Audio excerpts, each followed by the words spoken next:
I will call this meeting to order. City staff for roll call. Okay, Carlson, Here. Priscillis, Parker, Here. Pretorius, Here. Russo,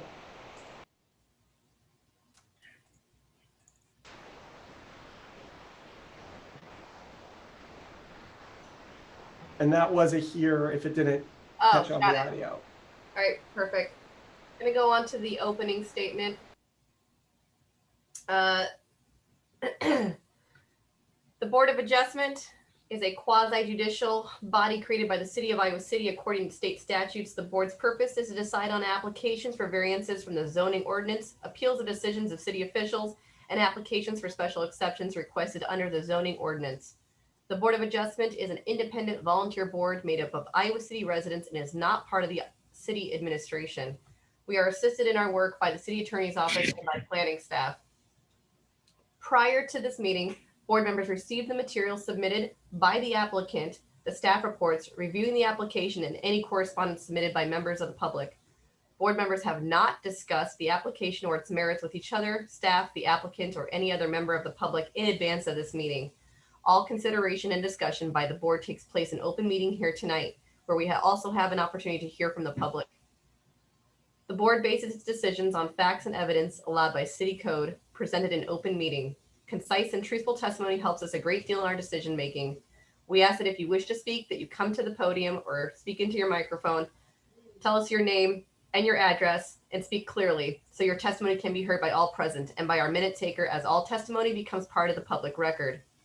We ask that the proceedings be orderly and that when you are testifying, you address your remarks to the board. If this hearing becomes lengthy, we may ask that your testimony be focused on new facts or on information not already presented. An order of proceedings for each application will be an oral report by staff summarizing the issues of the case and staff's recommendations, an opportunity for the applicant to speak, an opportunity for any other interested parties to speak for or against the application, an opportunity for final statements and arguments by the applicant and staff. The board will discuss the issues and evidence, state its findings, and vote on a motion. Motions are always made in the affirmative. And maybe we should add too that if you're not speaking, possibly put your microphone on mute, because it seems to be like a lot of kind of static and interference from different people's microphones. All right, so we're moving the minutes to the end. I think we're going to go ahead and talk about, pull up the agenda. Special exception item, EXC 21-0005. This is an application submitted by PM Design Group to allow drive-through facility and community commercial CC2 zone for a remote automated teller machine or an ATM machine at 1600 Sycamore Street. All right. And I believe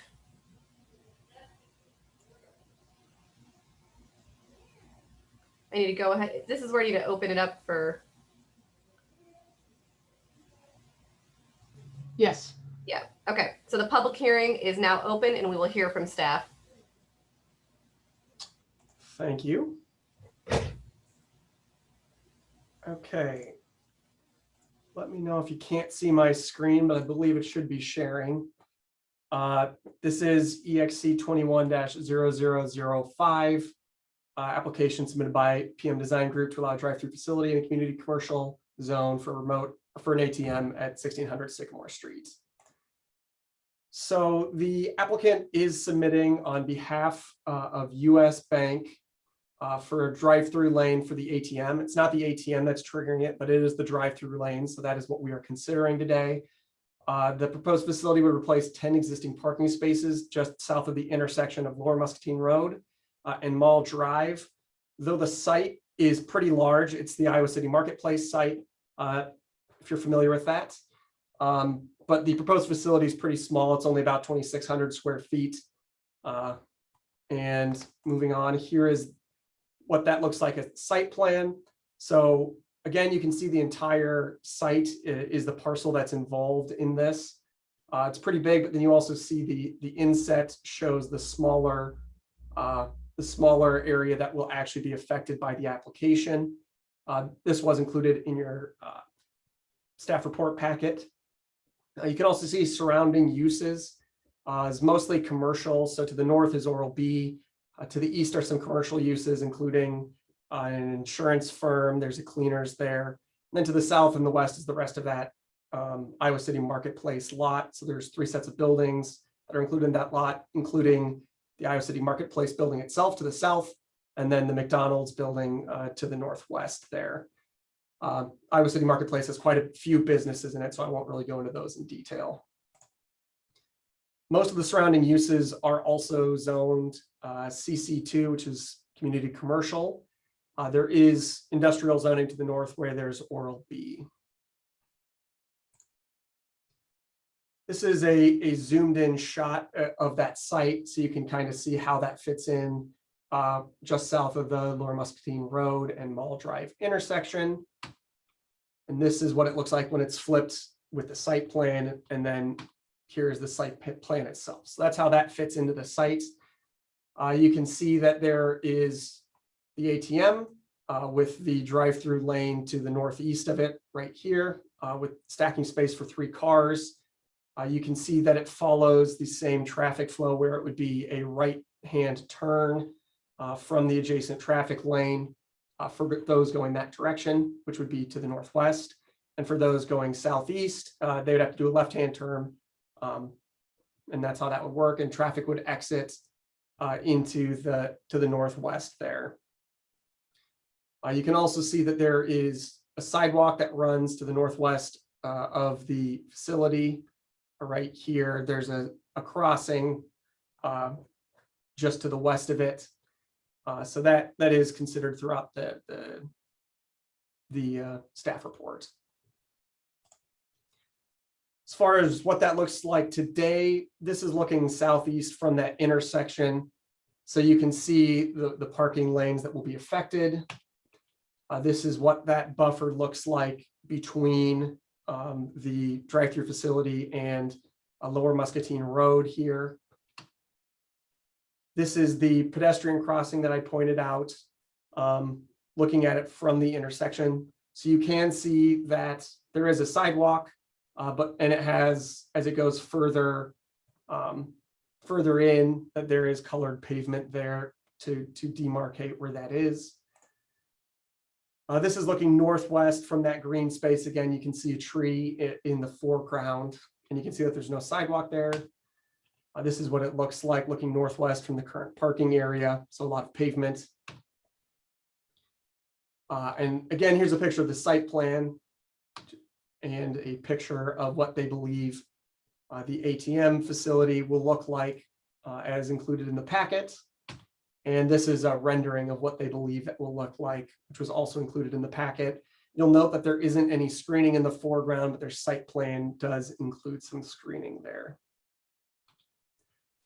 So tonight, the role of the Board of Adjustment is you are charged with approving with conditions, or denying the application based on the facts presented. To approve the special exception, the board must find that it meets all applicable approval criteria, which includes both specific standards pertaining to the waiver requested, in this case, drive-through lanes, and then also general standards for all special exceptions. So for drive-through facilities, there are 3 sets of standards that we look at related to access and circulation, location and design standards. Those are laid out in the staff report, and I will be going through those piece by piece. So the first, tied to access and circulation, is that the transportation system has to be capable of safely supporting the use, in addition to existing uses in the area. We look at things like street capacity, level of service, effects on traffic circulation, access, separation of curb cuts, and pedestrian safety. Specifically, there's a couple criteria involved with this. So the first is that wherever possible and practical, drive-through lanes shall be accessed from secondary streets, alleys, or shared cross access drives. So when looking at the site, the property has 2 vehicular access points from Lower Muscatine Road to the northeast, and then 1 from Sycamore Street to the west. There are shared access or shared cross access drives that provide circulation between these points into the buildings on the site. Generally, this proposed facility would be accessed through one of these shared cross access drives, and that would come through a surface parking lot. The most likely access point would be from that intersection that's closest to it by Mall Drive and Lower Muscatine Road. And then the drive-through facility itself as a one-way access point, moving from southeast to northwest, would flow with adjacent traffic through the site. So what that looks like in practice, you can see those three access points from the larger site.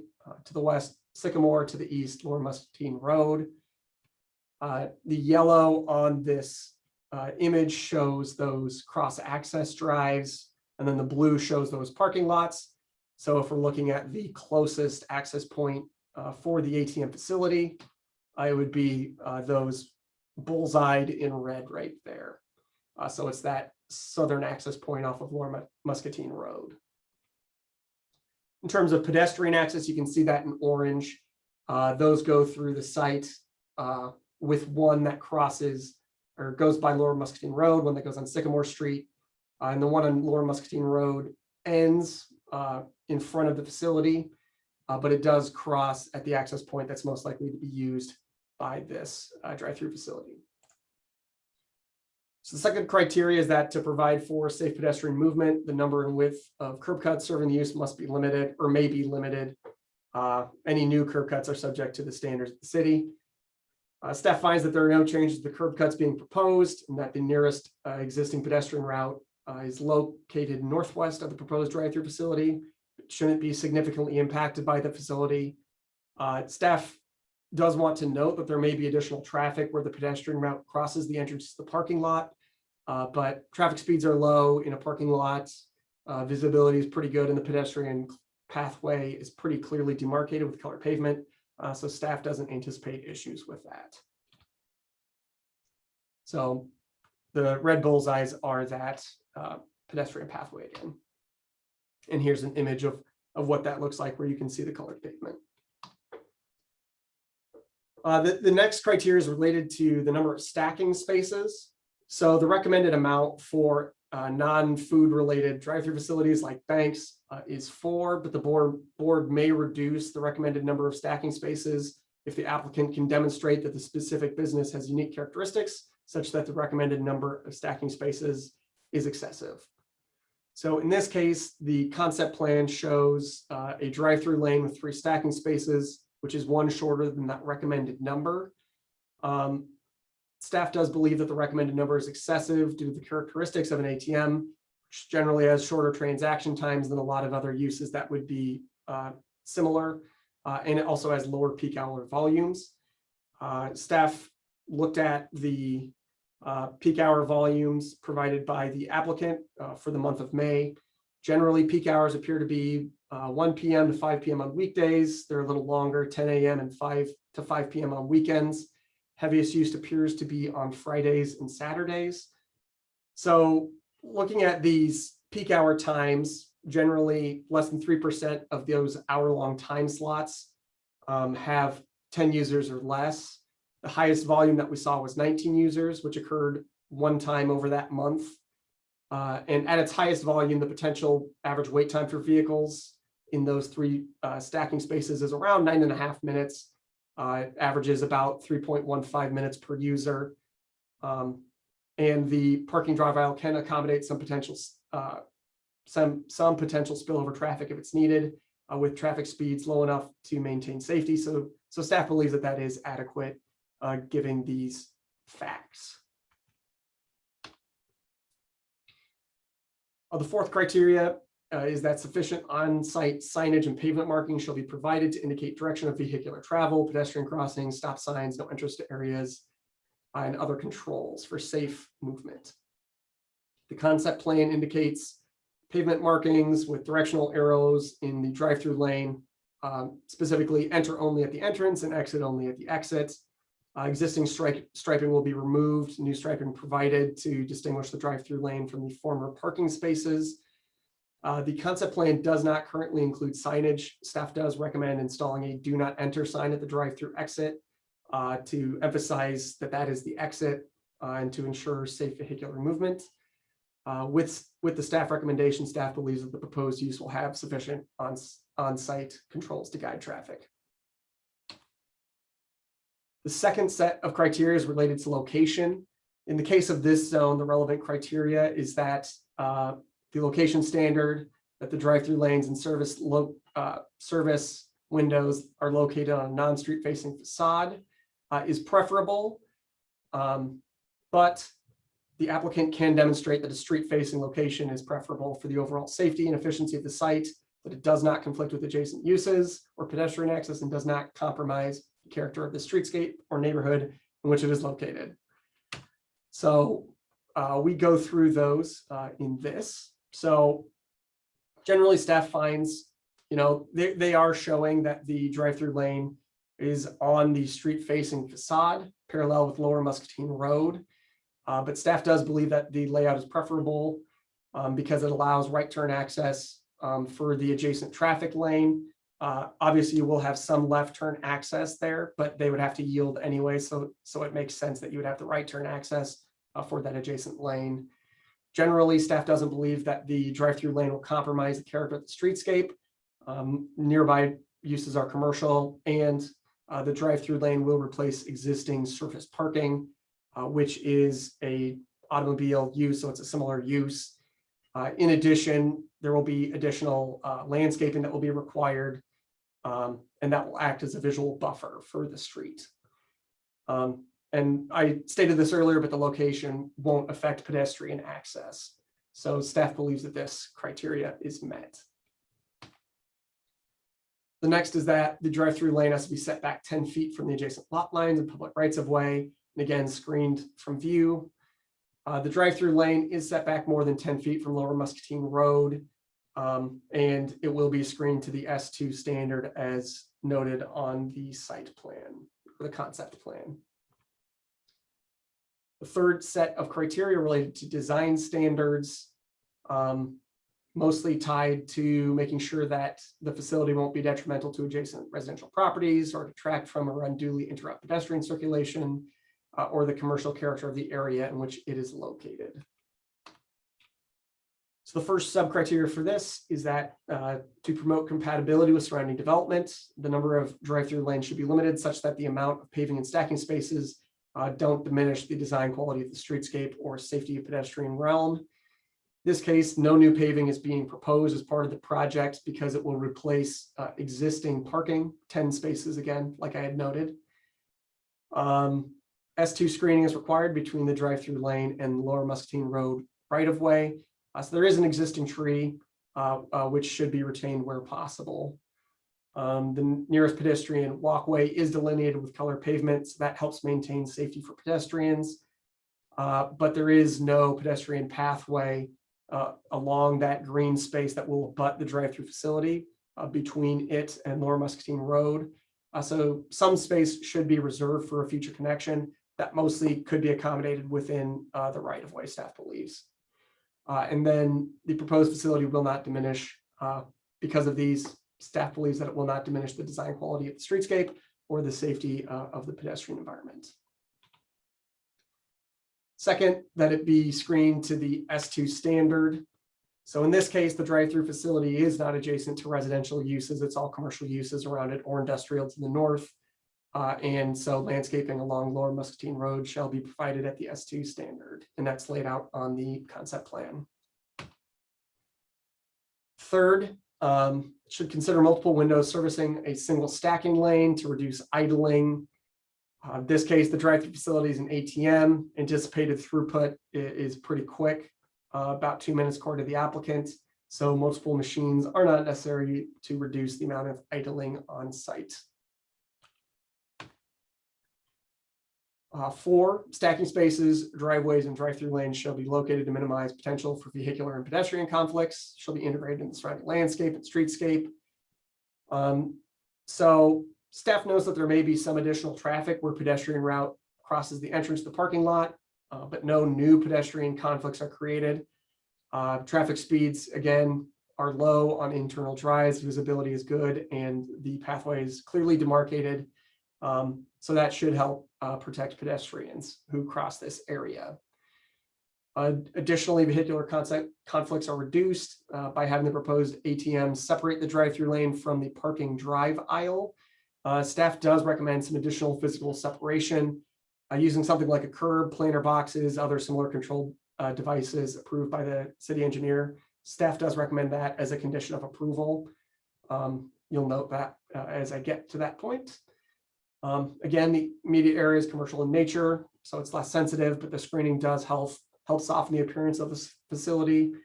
And the proposed facility will replace existing parking spaces, so it will be somewhat visually similar as an auto-oriented use. Fifth, lighting for the drive-through facility must comply with the outdoor lighting standards. The concept plan proposes one overhead light with 2 LED fixtures, but staff will review this through the site plan review process, and so it will have to comply at that point. You'll notice that there's no 6, but that's because that standard has been rescinded by council. And then finally, loudspeakers and intercom systems, if allowed, should be located and directed to minimize disturbance to adjacent uses. In this case, no loudspeakers or intercom systems are proposed, and the ATM should only include or will only include a keypad tone, won't include ambient advertising or anything like that, or miscellaneous sounds. So this criteria staff believes is met. And that brings us to the 7 general standards that staff reviews. So the first is that the specific proposed exception will not be detrimental to or endanger the public health, safety, comfort, or general welfare. Staff doesn't believe that the proposed drive-through facility will substantially increase vehicular traffic to the site near other commercial uses, and that vehicular circulation and access is adequate to accommodate that use, again, as long as it conforms to that concept plan. So staff recommends that as a condition of approval. Staff notes that the ATM does provide a physical barrier, but again, we are recommending additional physical barriers such as planer boxes to provide some additional separation there. And again, where additional traffic may be generated where that pedestrian pathway crosses, staff doesn't believe that will be an issue for the reasons that I've already mentioned tonight. And so as a result, staff doesn't believe that there will be any detriment to or endangerment of the public health, safety, comfort, or general welfare. Second, that it won't injure the use of or enjoyment of other properties in the immediate vicinity or affect property values. So the proposed facility is compatible with surrounding uses, which are commercial. It'll replace existing parking lots which are already auto-oriented. Screening will mitigate impacts to the streetscape in addition to properties to the east. The proposed use is far enough away from existing businesses, so increase in traffic shouldn't affect that negatively at all. And then as a result, staff doesn't believe that it will injure the use of surrounding properties or negatively impact property values. The next criteria is, will it affect normal and orderly development and improvement of surrounding property? In this case, the area is already fully developed with a mix of commercial and industrial uses. So staff doesn't believe that the future redevelopment and improvement will be affected. Next is adequate utilities, access roads, drainage, and/or necessary facilities. So sufficient utilities, access roads, necessary facilities are established for this neighborhood and can meet the proposed requirements. Pedestrian access will be maintained from the right-of-way through the property, and internal vehicular circulation is sufficient. And then again, there will be screening to the S2 standard between the drive-through facility and Lower Muscatine Road. And so there is that existing tree which should be incorporated to the screening where feasible. Fifth, that there's adequate measures to provide ingress or egress to minimize traffic congestion on public streets. In this case, it's access from internal circulation drives. The 3 stacking spaces are accommodated or are adequate to accommodate the use. There is some additional overflow space within the parking drive aisle that won't affect public streets. pavement markings shown on the concept plan will help efficiently direct vehicles through the site, in addition to the recommended signage that staff is recommending as a condition of approval. And then as a result, proposed facility will not substantially affect congestion on public streets. 6, that the proposed use conforms otherwise to the zones of the standard. The only thing that might be affected that staff was considering, or the primary thing that might be affected, is that because they're reducing parking spaces, that might be affected. In this case, parking is more than adequate on the site, and so the loss of 10 spaces does not affect its minimum parking standard. As far as other applicable zoning standards and regulations, staff will ensure conformance with those during the site plan review process. And then finally, that it is consistent with the comprehensive plan. So in this case, the area is shown as general commercial in both the comprehensive plan. It is shown as commercial in the South District plan, or the Southeast District plan, excuse me, I mistyped that.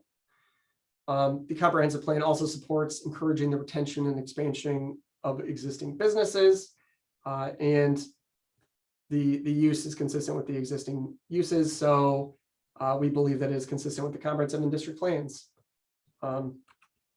regardless of the special exception. So based on these findings, staff recommends approval of EXC 21-0005 to allow a drive-through facility for an ATM at the property located at 1600 Sycamore Street, subject to 3 conditions. First, installation of a do not enter sign at the drive-through lane exit. Second, additional physical separation between the parking drive aisle and drive-through lane by using a curb, planer boxes, or other control devices as approved by the city engineer. And then third, substantial compliance with the concept plan. And with that, I can take any questions that the board has about staff's findings.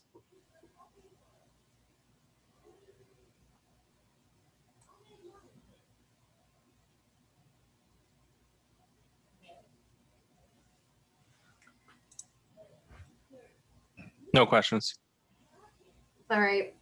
It doesn't sound like anybody is going to have any questions. So let's go ahead and now hear from the applicant if they are here tonight and want to speak. Hello all, thank you for taking the time to review this project. No real commentary to add to this project. We acknowledge the conditions that have been laid out and prepared to make those changes. Kirk, if I understand correctly, I don't need to do any sort of resubmittal. It would just be part of the site plan review. Correct. But yeah, we feel this is a good location for this. We've worked pretty closely with Kirk to make sure we're meeting all the conditions laid out. I feel like it would be a great addition to this area. Excellent, thank you. Is there any member of the public who wishes to speak in favor of the application? Hi, my name is Julie. I'm with Stratus. We're the GC. Can I ask a couple of questions if that's okay from you guys? Just in regards to some of the criteria that was put out, is that okay? I believe so. And the questions are supposed to be addressed to the board. Oh, okay. Never mind then. I won't ask it. Okay. I just had a couple of questions. Sorry, I'm new to this. Oh, so no. I apologize. That's okay. Kirk, is that correct? Or are you able to answer questions too on, it's typically addressed to the. Typically it would be addressed to the board. If the board has questions about it, Okay. then you could ask, but. Okay, we'll leave it as is. Anybody else who wishes to speak in favor of the applicant? All right. Is there any member of the public who wishes to speak against the application?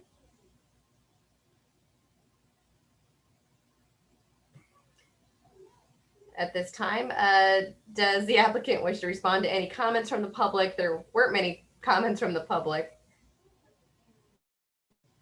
No, I'm good to go. Okay. And does the staff or board have any additional comments for staff before we talk about closing the public hearing?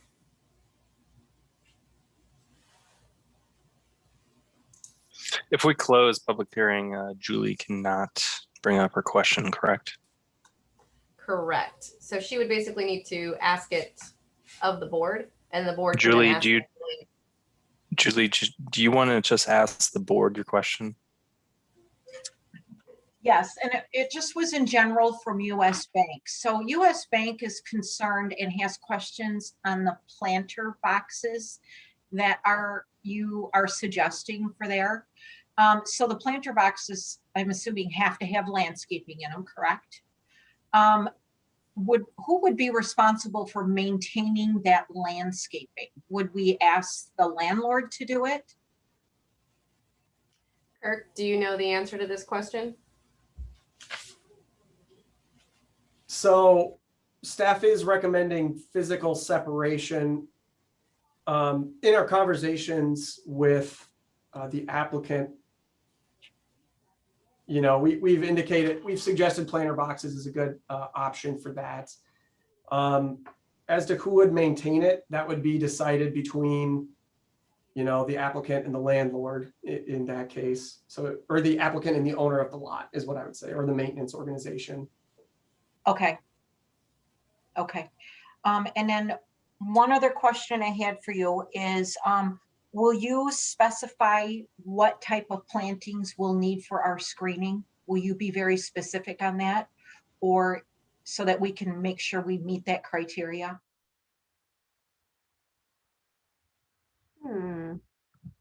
So in the case of a condition like this, you know, the condition is as approved by the city engineer. So it would be, it's typically a situation where at site plan review, you know, you'll update your site plan that you have, then it would be submitted, and then the city engineer or whoever was reviewing that site plan would provide comments on that, usually. Okay, all right, It's typically how those work. okay. If I could pipe in, Julie, the city zoning code does outline the S2 standard as well as the other landscaping standards, so we can review that. Okay. And I think the question would be, you know, do we need to include like a landscape architect or some specialty, or are we able to find all of the information we need based upon the code? Yeah, that's something that can be worked through depending on if the drive-through would be approved or not, I think. Understood. Thank you. Okay, and then just one last thing. Can I please, you pulled up an address. When you pulled up the whole shopping center, there was addresses. I show in my documents that it's 1660 Sycamore. Is it 1600 or is it attached to 1660? Can we get that clarification, please? So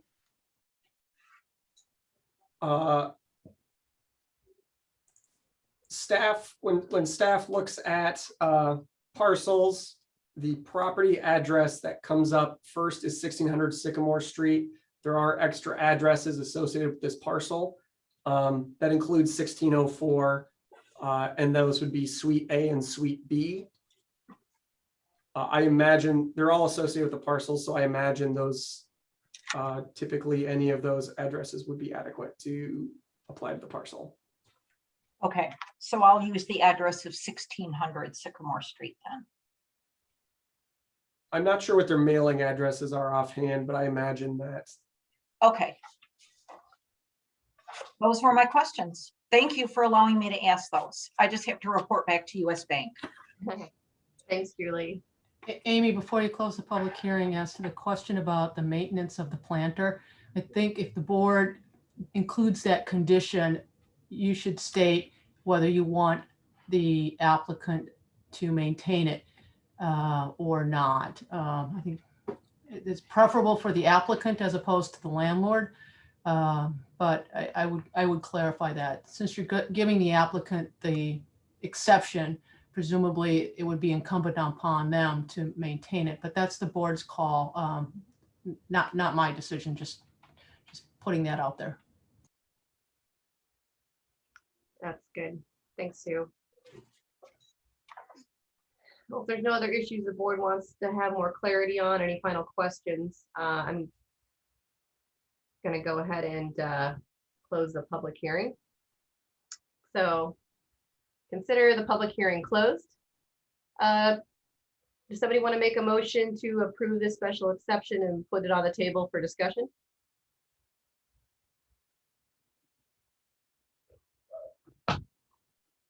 Yes, as long as I can get to my thing here. I move to approve EXC 20 dash, what number was this? 0021 dash 0005. The application submitted by PM Design Group to allow drive-through facility in the common commercial zone for remote automated teller machine at 1600 Sycamore Street. Excellent. Is there a second?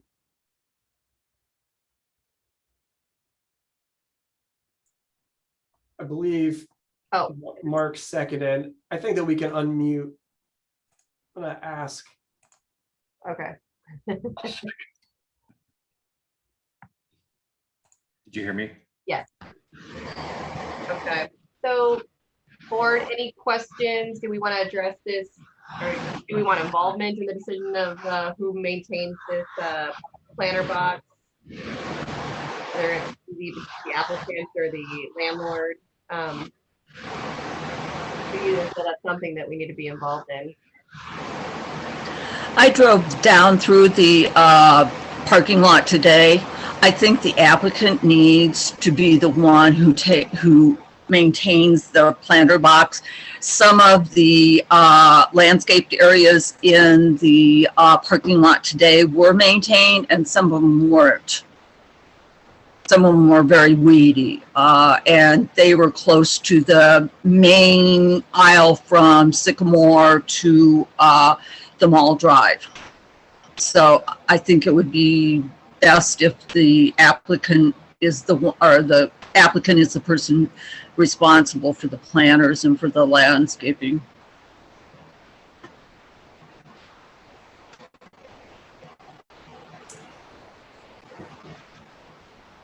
Right, Mark? I truly don't have an opinion on it. I don't know if either of you do, so. Other than someone needs to maintain it, of course. But we can only give the condition to the applicant at this time, so perhaps it does become a condition.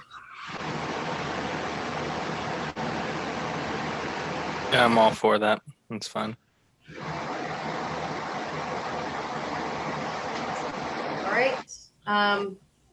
Any other discussion at this time by the board? Any other questions within talking to each other? Otherwise. Yes. Yeah. I'm concerned about the placement of this at this particular location. I think there would be a much better location for it, a much safer location.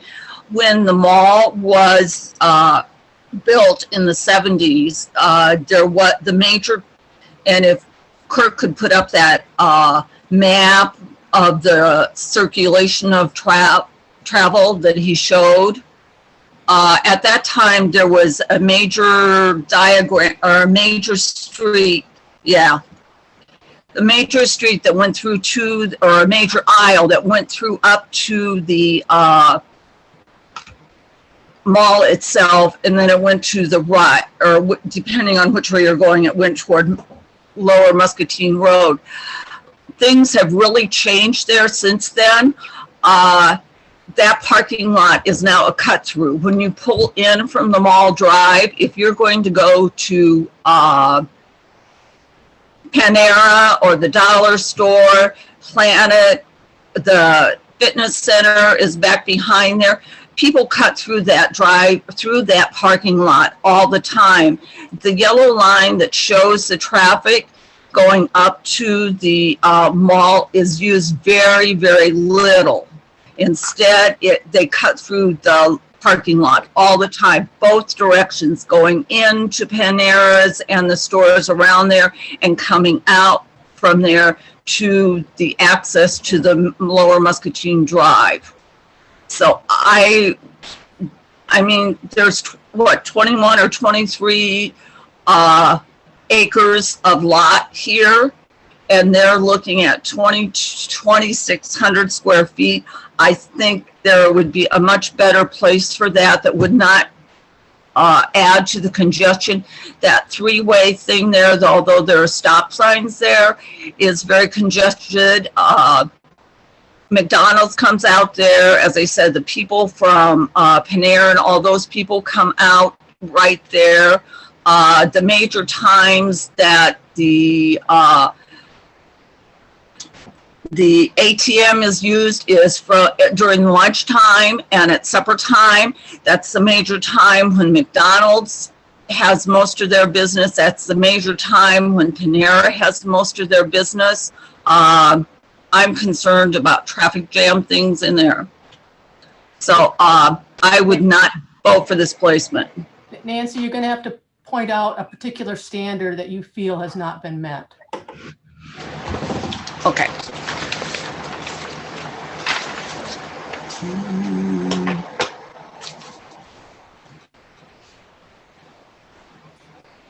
I can pull up code too. Okay, on one, effects on traffic circulation and requirements. The one, it says the one-way access point from southeast to northwest that flows with adjacent traffic through the surface parking lot. That traffic is not just going from the southeast to the northwest. It goes both ways. So therefore, if you're going to go drive in and into the come off Lower Muscatine, turn onto it, and then turn again, you're going to make a left-hand turn, and then if there's traffic coming towards you, you're going to have to wait to make another left-hand turn to get into that drive-through for the thing.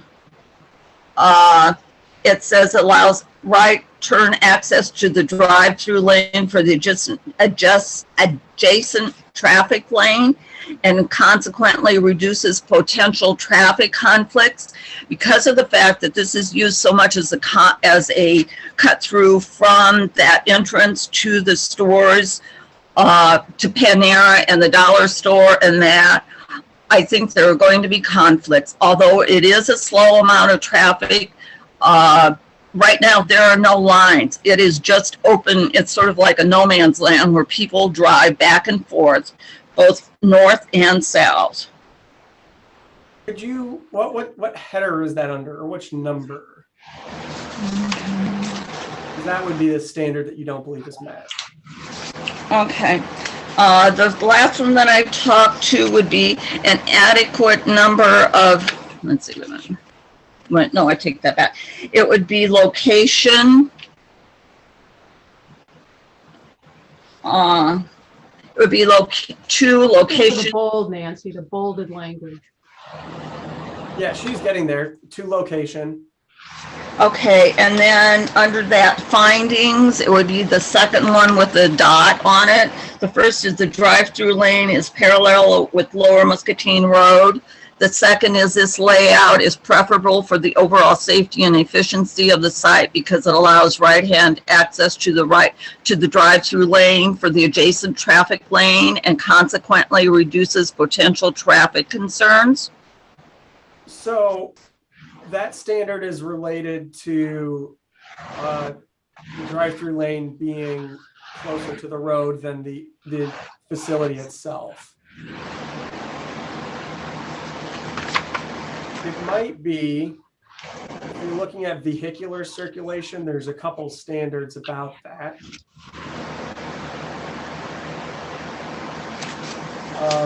For example,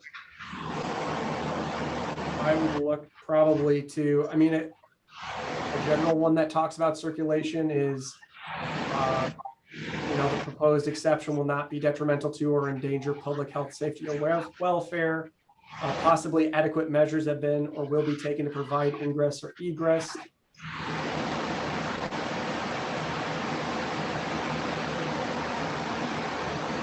or one of those standards that you think wouldn't be met.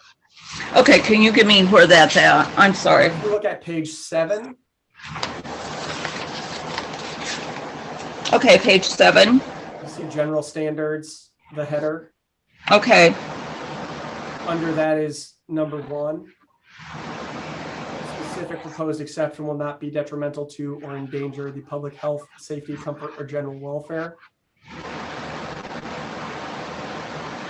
It sounds like, based on your comments, those are the sorts of, that's the finding that you may disagree with. okay,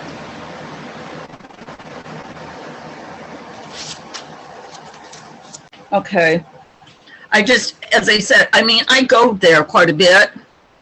And I know that that area right where the cut through from Sycamore to Lower Muscatine, where there's that triangular intersection and where McDonald's comes in, and then there's a little entranceway from this parking lot. That is always a very congested area, and cars are always trying to go lots of different directions there.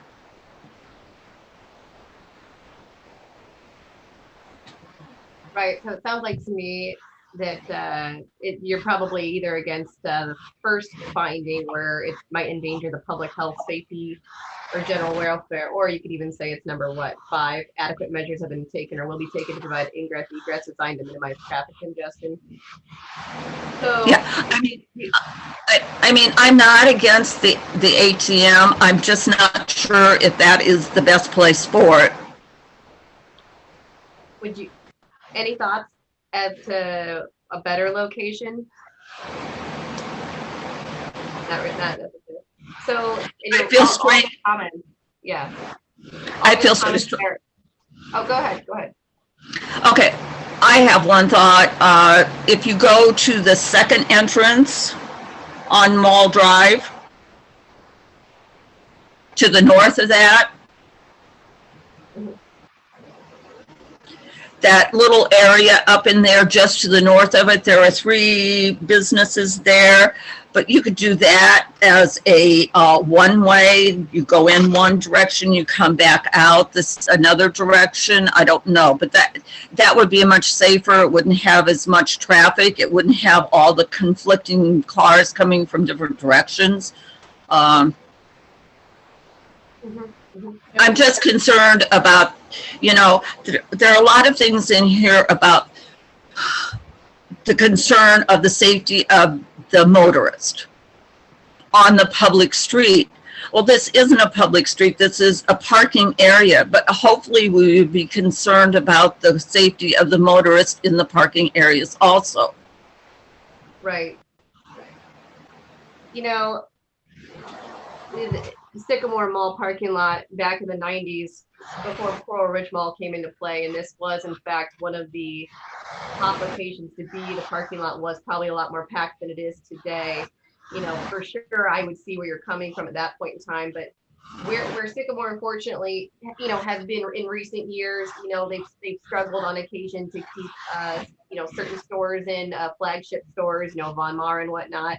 And I love that they're bringing back traffic and stuff like that. Part of me wonders, you know, putting an ATM location in a very visible location like this maybe does help drive traffic to this commercial space again, which is definitely what we want to do to some degree. You know, make sure that the ATM is located in a place that's very visible and very close to the mall, but also, as I can see, I feel like they designed it pretty well to kind of stay out of the beaten, you know, the beaten path as much as you can, while also, you know, not deterring and being too close to the parking spots that are really being utilized by the people trying to go shopping and whatnot. So I see what you're saying, like, is there a better location? But without really suggesting that is there one, I think this probably could be one of the better locations that they've identified. And I don't personally know that mall is ever going to be that congested, but I feel like I personally don't know that this is a safety issue.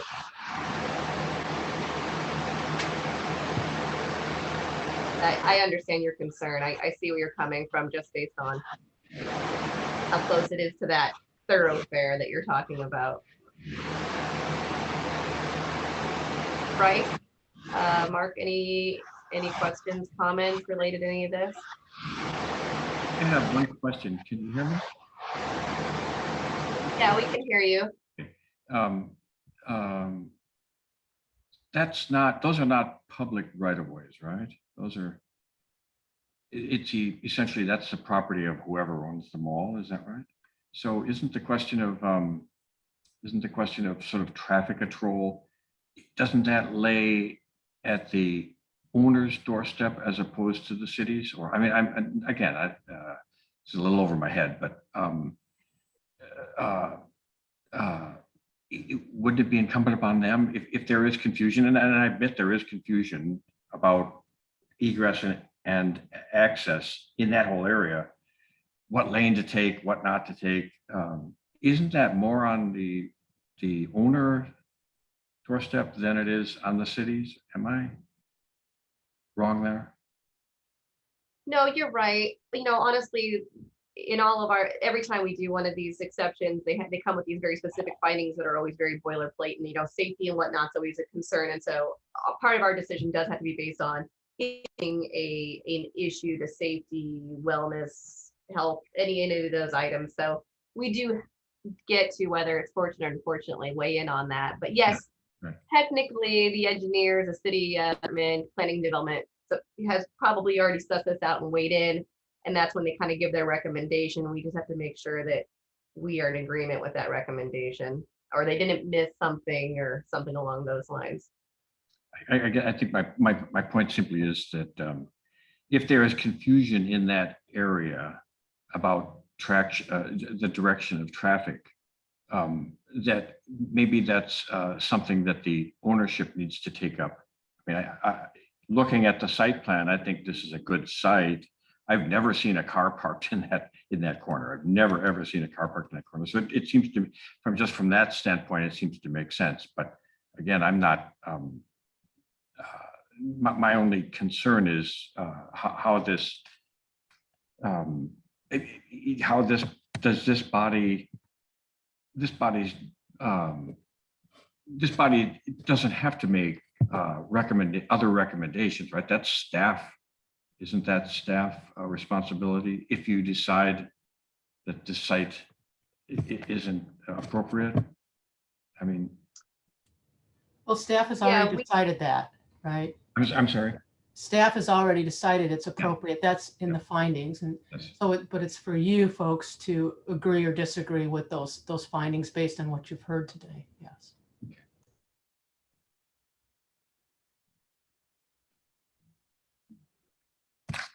Nancy, sorry, I muted you a few seconds ago because we're getting feedback from your mic.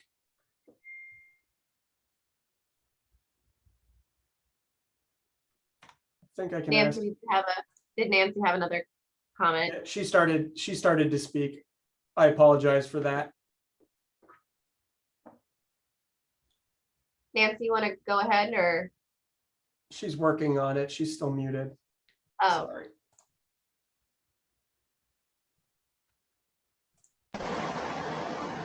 Now you're good.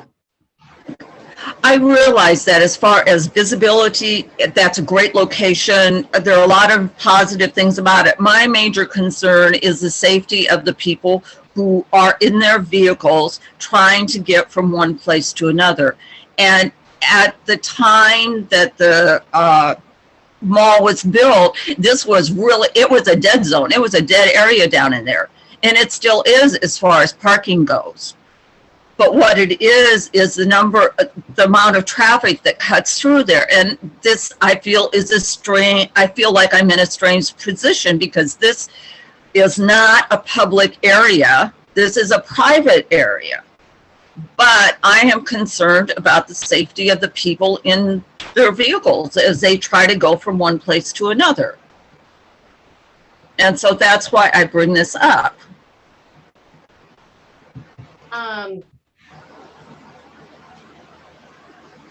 Got it.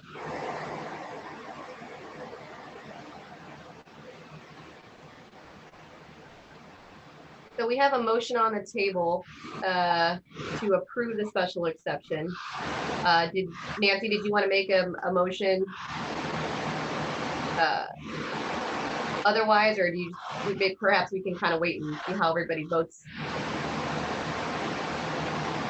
Unless you have an idea, unless somebody wants to add a contingency or some sort of something to this.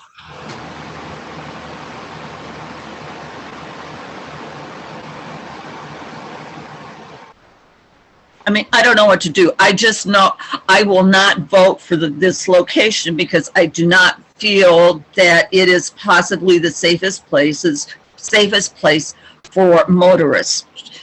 Both the people who are just cutting through and the people who are trying to go into the ATM and use it and come back out. That's my major concern. I think the idea of having an ATM there is great. I like everything about it. I just am concerned about where it's at on the property. Amy, we have a motion on the table. Do we want to vote on that with conditions? It sounds like maybe for the planter boxes. Yeah, I think we will. And if, of course, yeah. I think we will, Okay. and then if it doesn't pass, of course, I think at that point in time, remind me, Sue, when do we get another opportunity to?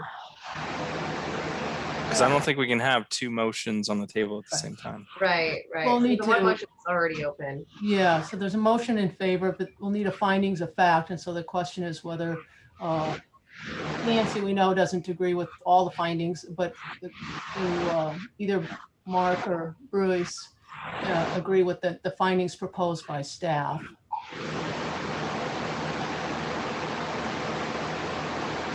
And Mark and Bryce, do you guys, one of you agree with the findings of staff, or were we at minimum going to make a? Do we do that before conditions? Yeah, I think.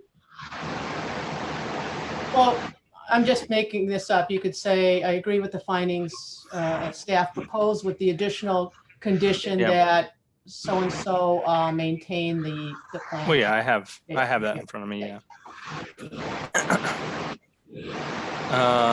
Yeah, I can do that quick.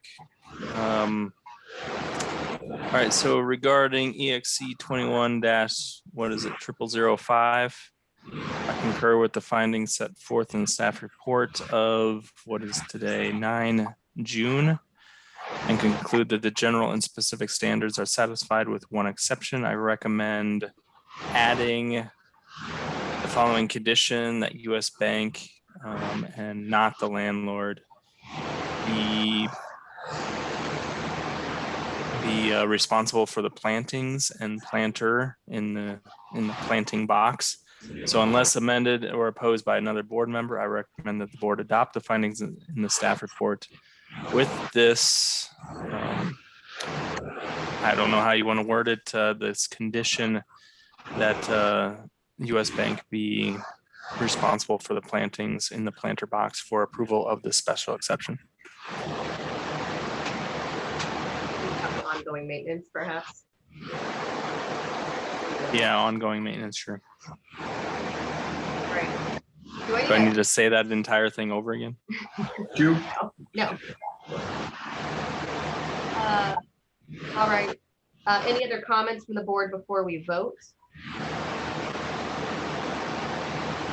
Do they need a second?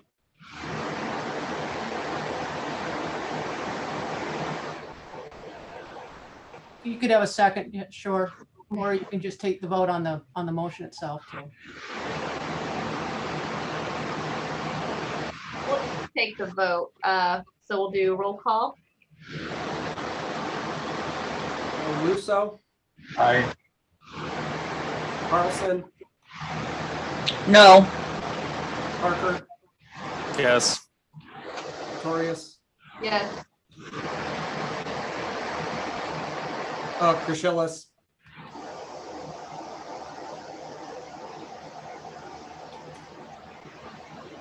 All right. I think that's everybody. So motion is declared approved. Any persons desiring to appeal this decision to a court of record may do so within 30 days after the petition is filed with the city clerk's office.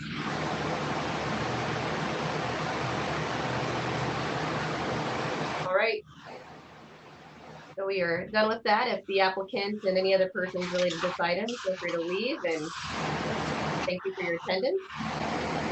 Otherwise, the board, we will discuss the minutes. Appreciate your time today. Greatly appreciated. Thank you. All right, so this will be the consideration of meeting minutes from April 14th, 2021. Can I get a motion to approve the minutes? Well, didn't Kirk, you said at the beginning of the meeting, didn't you have stipulations or some sort of? I just wanted Something. to make note for the record that between when I had sent this to council and bring it to you guys, so it's no different to the board, but this will be slightly different than what council saw before, in that on page 15, there are some changes there to clarify some of the language that was incorporated. That was at request of David Moore, who is the appellant for APL 21-0001. So again, just wanted to state that so it would be on the record. And if you approve it as is, then those corrections would be made and they wouldn't be. And you're on page 15, not PDF page 15. PDF page 56. 56. Yeah. And it's mostly clarifying, one, that it wasn't Oliveira who had talked again. It was Dave Moore saying what Oliveira had said, and that Oliveira did not say that he would not build a 2-story building. He said he would not build a 3-story building if he did not get the minor modification. So that was the change that was requested. If you would like it to go back to the previous version, I believe that this is more accurate, however, which is why I made the change.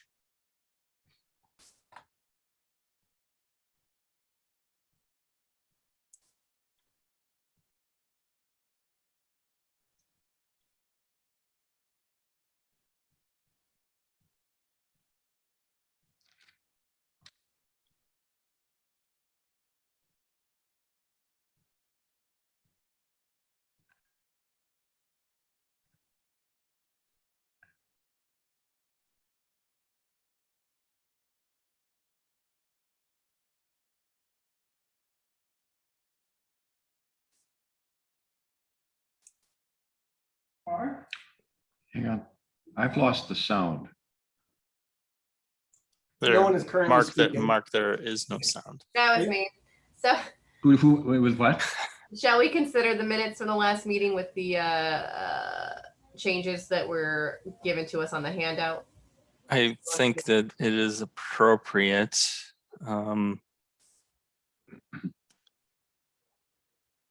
I move to accept the meetings. I forget the date. April 14th. April 14th. I move to approve the minutes for April, you said 15th? 14th. 14th. Perfect. Who shall second?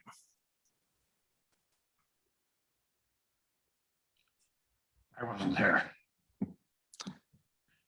Then I can't second because I'm the chair, so it's just Nancy, if we need a second. I see a second from Nancy, but I believe. I will second. All right, all those in favor? Aye. I guess I. I, Mark, Mark, Opposed? you're the nay. Yeah. Mark abstaining. Excellent.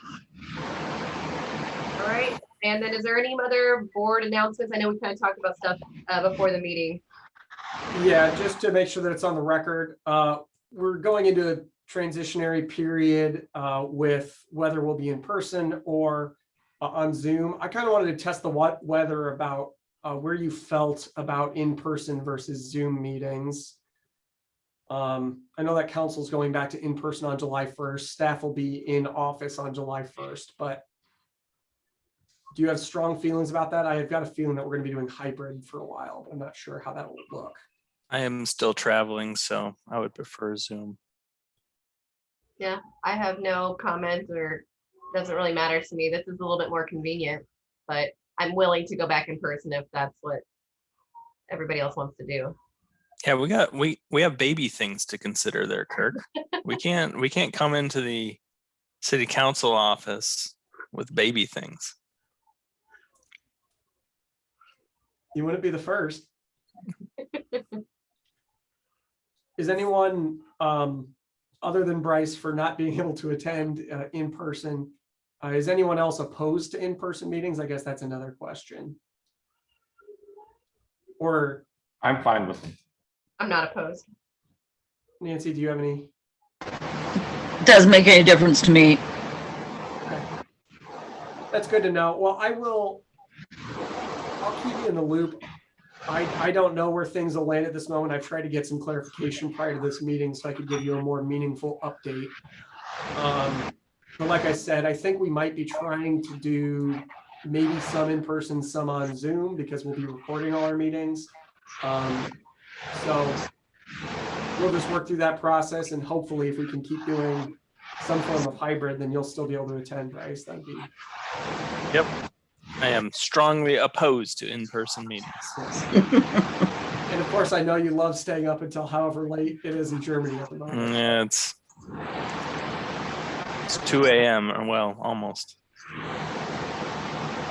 Otherwise, I think that is it, other than, I mean, Mark, this is your first meeting, correct? So. And my only my second Zoom meeting, so pardon me. Oh, good job, Mark.